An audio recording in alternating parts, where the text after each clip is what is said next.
Welcome to Spidell's Federal Tax Minute. I'm your host, Catherine Zidane. This week we're covering the income tax and self-employment tax reporting requirements for taxpayers who receive a minister's housing allowance. Spidell's quarterly federal tax update webinar series provides news to help you stay current and planning strategies for clients that you can apply throughout the year. The next session is on July 26th, and you can see topics covered and register at spidell.com under webinars. A minister's housing allowance, also known as a parsonage allowance, is an amount paid by a religious organization to its ordained, commissioned, or licensed minister in exchange for services to offset housing expenses. The housing allowance can be used to rent or buy a home and pay expenses directly related to providing a home. Even though the code specifically mentions ministers, it applies to any religious order and would extend to rabbis, imams, etc.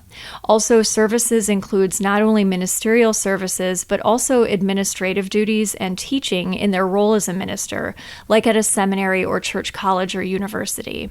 While salary, marriage fees, and other compensation received is generally taxable, a qualified minister can exclude from gross income the rental value of a home furnished as compensation, or the rental allowance paid as compensation to the extent the allowance does not exceed the fair rental value of the home.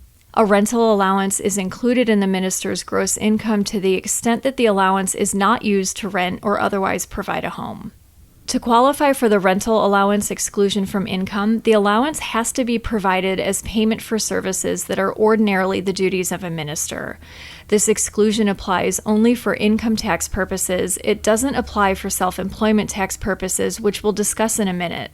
Someone serving in an administrative or teaching function who isn't also authorized to perform substantially all of the religious duties of an ordained minister in their church is not allowed to take the exclusion. Organizations and individuals can request rulings from the IRS on whether they're religious orders or members of a religious order for FICA tax, self-employment tax, and federal income tax withholding purposes.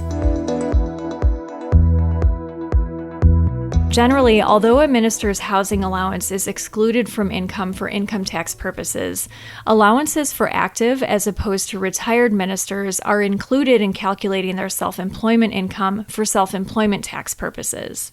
Ministers, members of a religious order who haven't taken a vow of poverty, and Christian Science practitioners can elect to be exempt from self-employment tax. The exemption is also available to ordained priests and rabbis. Members of religious orders who have taken a vow of poverty are automatically excluded from coverage and are not required to file anything to claim the exemption. The application for exemption is filed on Form 4361. The application is required to be based on the taxpayer's religious or conscientious opposition to the acceptance of any public insurance that makes payments for death, disability, old age, or retirement, or that makes payment for the costs of or provides services for medical care, including any insurance benefits established by the Social Security Act. If you need a year-end update before the 2024 tax season, Spidell's 2023-2024 Federal Tax Update webinar covers the new energy credits and incentives, the Employee Retention Credit and how to handle audits, Secure 2.0 Act changes going into effect in 2024, and more. You can sign up for the live session on January 4th and 5th at spidell.com under webinars. That's all for this week. Join us next time for another episode of Spidell's Federal Tax Minute.